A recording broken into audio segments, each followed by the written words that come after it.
Rohtak Lok Sabha seat का क्या है सियासी समीकरण। जी हां, रोहतक लोकसभा के अंतर्गत आने वाले विधानसभा वाइज पूर्णतः डिटेल आपको बता रहे हैं कि किस विधानसभा से किसको कितना वोट आ रहा है, किसको बढ़त मिल रही है, कौन आगे है, कौन कितने वोटों से रोहतक लोकसभा चुनाव जीत रहा है। आपसे आग्रह है कि इस वीडियो को शुरू से अंत तक देखिएगा, लेकिन उससे पहले आप कमेंट करके जरूर बताइएगा कि हरियाणा में 10 लोकसभा सीटें हैं और 10 में से किस पार्टी को कितनी सीटें आ रही है। आपके कमेंट सर्वे के आधार पर पिक किए जा रहे हैं और उसके साथ साथ बड़े बड़े नेतागण भी आपके कमेंट्स चेक करते हैं। तो साफ साफ शब्दों में ज़्यादा से ज़्यादा कमेंट कीजिएगा कि हरियाणा में किस पार्टी को अब की बार कितनी सीटें आ रही है। आपको बता दें कि रोहतक लोकसभा के अंतर्गत करीब 9 विधानसभा सीटें आती हैं और रोहतक लोकसभा में 19 लाख से ज़्यादा वोट है और 2019 में 7,500 से ज़्यादा वोटों से दीपेंद्र सिंह हुड्डा की हार हुई थी। अब की बार कुछ बड़ा बदलाव भी रोहतक लोकसभा सीट में दिख रहा है। बीएसपी के जो कैंडिडेट है पिछली बार कह सकते हैं कि तुरुक का इक्का साबित हुए थे। अब की बार बीएसपी कैंडिडेट ने दीपेंद्र सिंह हुड्डा के साथ लग गए हैं और साफ तौर पर उन्होंने कह दिया है कि संविधान बचाने के लिए वे कांग्रेस के साथ आए हैं। बीएसपी कैंडिडेट ने दीपेंद्र सिंह हुड्डा को समर्थन दिया है और उसके साथ साथ अन्य काफ़ी मजबूती और कमजोरी है, लेकिन हम ये स्पेशल वीडियो विधानसभा वाइज डिटेल बताने के लिए बताई है कि कौन कितने वोटों से आगे है, कितने से पीछे है। तो देर न करते हुए सबसे पहले कल्लानौर विधानसभा सीट की बात करते हैं। कल्लानौर विधानसभा सीट 2019 की बात कर लें पहले कि 2019 में दीपेंद्र सिंह हुड्डा को 62,390 वोट मिले थे। अरविंद शर्मा को करीब 66,701 वोट मिले थे। यहां पर अरविंद शर्मा जीते थे करीब 4,311 वोटों से।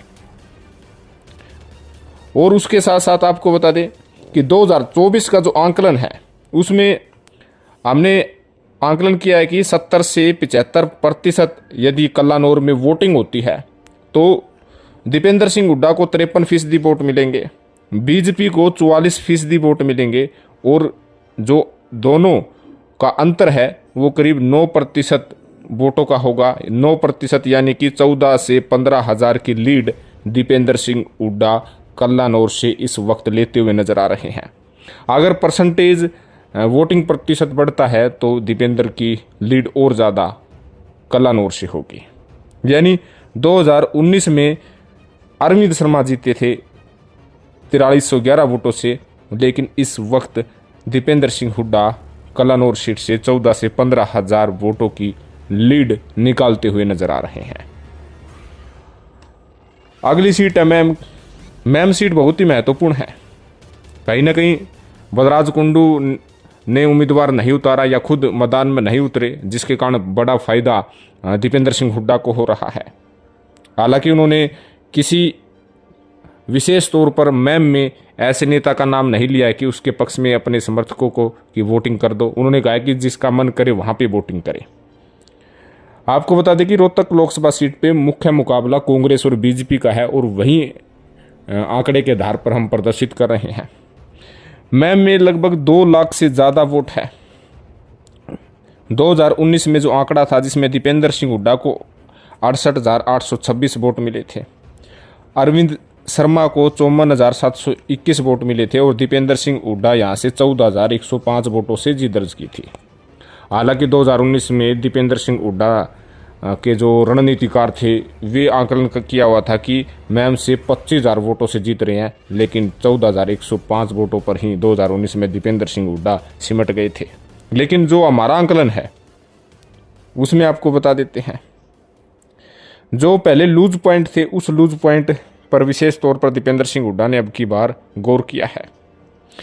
हमारे आंकलन के अनुसार दीपेंद्र सिंह हुड्डा मैम सीट से करीब 60% वोट प्राप्त करेंगे, अरविंद शर्मा 36% वोट प्राप्त करेंगे और जेजेपी प्रत्याशी है वो मैम से ही आते हैं, करीब 4% वोट उन्हें भी मिलेंगे। और यानी दीपेंद्र और अरविंद शर्मा के बीच का जो अंतर है, दीपेंद्र सिंह हुड्डा 24% वोटों से आगे है। अगर लीड की बात करें तो मैम विधानसभा से दीपेंद्र सिंह हुड्डा करीब 35 से 40 हज़ार के बीच वोटों की इस वक्त लीड करते हुए नजर आ रहे हैं। यानी कल्लानौर के बाद मैम से दीपेंद्र सिंह हुड्डा लीड कर रहे हैं, वो भी 35 से 40 हज़ार के बीच में। जी हाँ, अगली सीट है गढ़ी सांपला किलोई। पर्सनल सीट है भूपेंद्र सिंह हुड्डा यहाँ पर 2019 में 58,000 वोटों से जीत दर्ज की थी, लेकिन 2019 में जो परिणाम थे उसमें दीपेंद्र सिंह हुड्डा को 92,606 वोट प्राप्त हुए थे। अरविंद शर्मा को 46,881 वोट प्राप्त हुए थे और दीपेंद्र यहाँ से 2019 में 45,725 वोटों से जीत दर्ज की थी।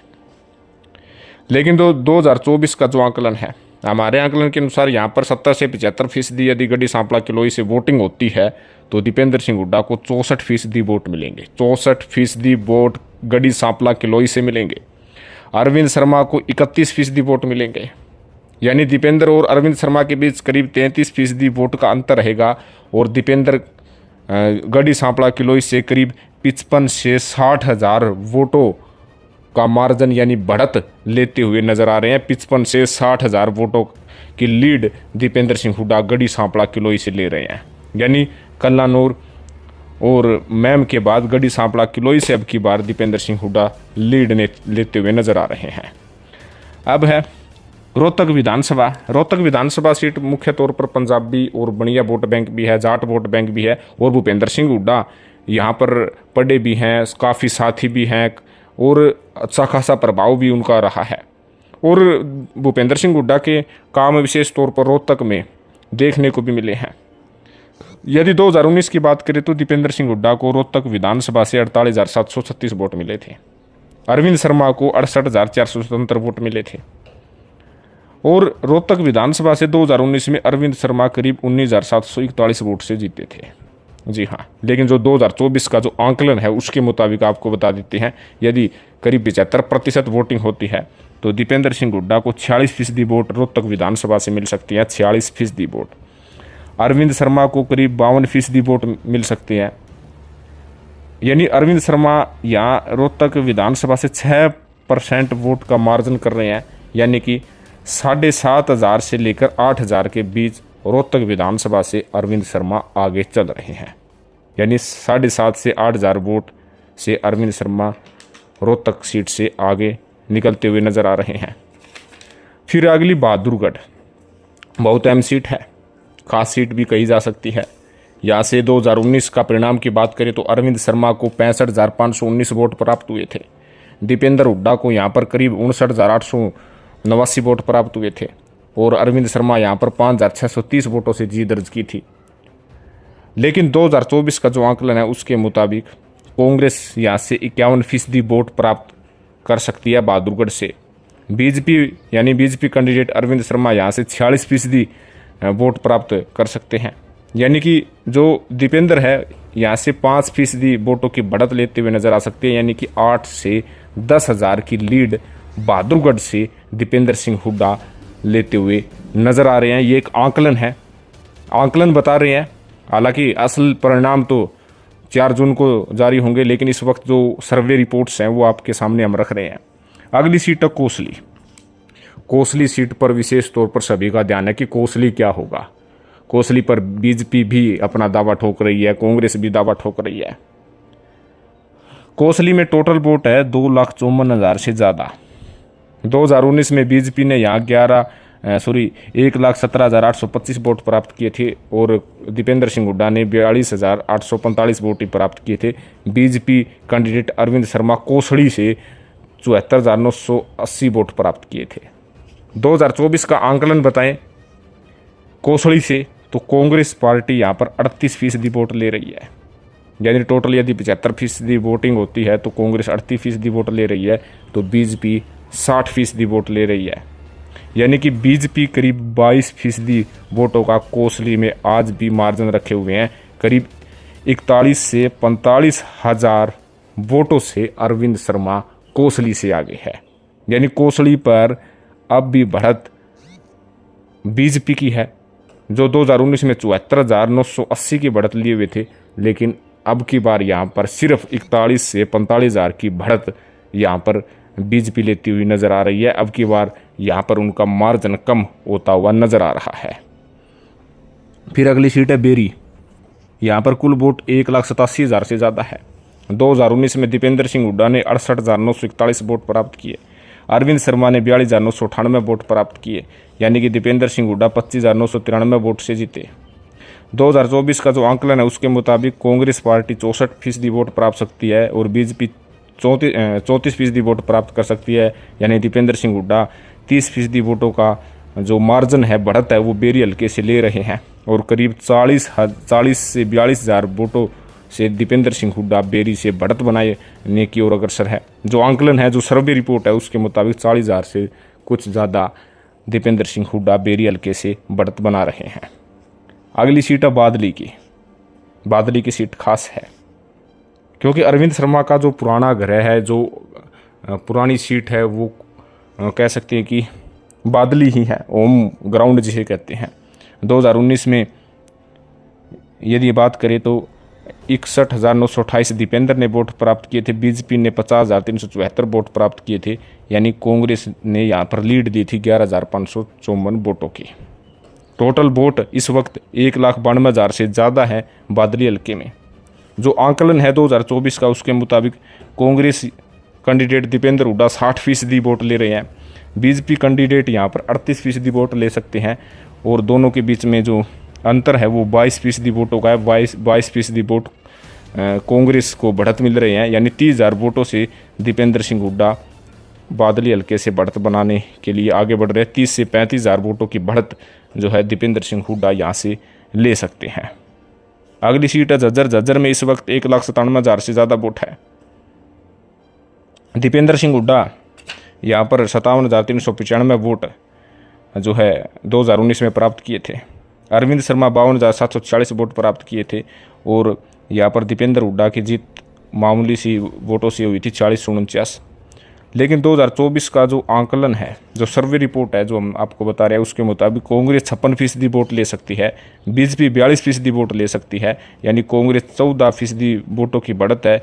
इसके लिहाज से करीब 20 से 25 हज़ार की बढ़त दीपेंद्र सिंह हुड्डा जो है वो झज्जर विधानसभा से ले रहे हैं। यानी 9 की 9 विधानसभा को आपको हमने बता दिया कि रोहतक और कोसली में तो बढ़त बीजेपी ले रही है और बाकी में दीपेंद्र सिंह हुड्डा अच्छी बढ़त लेते हुए नज़र आ रहे हैं। अगर ओवरऑल की बात करें, जो आंकलन है, जो जानकारी मिल रही है उसके मुताबिक 1,55,000 से लेकर 1,70,000 के बीच जो है दीपेंद्र सिंह हुड्डा ओवरऑल रोहतक लोकसभा सीट से आगे हैं। यानी 1,55,000 से लेकर 1,70,000 वोटों से दीपेंद्र सिंह हुड्डा इस वक्त आगे चल रहे हैं, जीत के दावेदार हैं। जो आंकलन है उसके द्वारा हम बता रहे हैं, अगर कोसली में ज़्यादा वोटिंग होती है तो इससे दीपेंद्र को नुकसान होगा।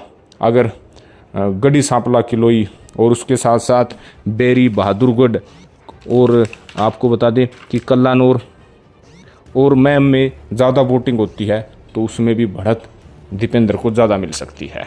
तो कहीं ना कहीं जो अंदाज़ा है, जो एक विधानसभा वाइज जो बढ़त जो आंकलन किया है उसके मुताबिक 1,55 से लेकर 1,70 के बीच में दीपेंद्र सिंह हुड्डा इस वक्त आगे चल रहे हैं। लेकिन असली फैसला जनता को करना है। 4 जून का इंतज़ार कीजिएगा, जो जनता फैसला करेगी बड़े से बड़े नेताओं को मानना पड़ेगा। लेकिन उससे पहले आप कमेंट करके ज़रूर बताइएगा कि हरियाणा की 10 लोकसभा सीटों पर अब की बार किस पार्टी को कितनी आएगी, कौन आगे कौन कितना पीछे है। कमेंट जरूर करें क्योंकि आपके कमेंट सर्वे के आधार पर भी उठाए जाते हैं और उसके साथ साथ बड़े बड़े नेता भी आपके कमेंट्स चेक करते हैं। तो ज़्यादा से ज़्यादा कमेंट करें। धन्यवाद। जय हिंद।